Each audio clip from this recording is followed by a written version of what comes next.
রাহুল বাড়ি ফিরেই যা দেখল তা তার রক্ত গরম করে দেওয়ার জন্য যথেষ্ট। তার শ্যালিকা পাশের বাড়ির কুখ্যাত লোক কালুর হাতে লাঞ্ছিত হতে যাচ্ছিল।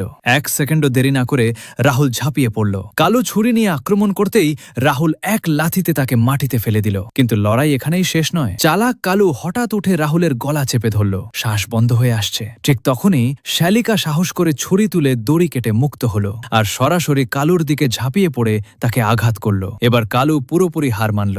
ঘটনার পর কৃতজ্ঞ হয়ে শ্যালিকার বাবা মা রাহুলকে দিলেন 10 লাখ টাকা আর প্রতিশ্রুতি দিলেন তাদের ছোট মেয়ের সাথে রাহুলের বিয়ে দেবেন। টাকা হাতে পেয়ে রাহুল কিনে ফেলল একটা বড় ট্রাক। স্বপ্ন দূরপাল্লার মালবাহী ড্রাইভার হওয়া। কিন্তু প্রথম দিনেই সবকিছু অদ্ভুত হয়ে গেল। তার বন্ধু দেখে হতবাক। রাহুল সাথে করে এনেছে 3 মিটার লম্বা এক বিশাল তলোয়ার। বন্ধু বলল, এইটা নিয়ে চলা কষ্টকর, আমার ছোট ছুরিটাই ব্যবহার করো। রাহুল হেসে বলল, তোর ছুরি অবৈধ, ধরা পড়লে জেল, কিন্তু এই তলোয়ার কেউ কিছুই বলতে পারবে না। বন্ধুও মুগ্ধ।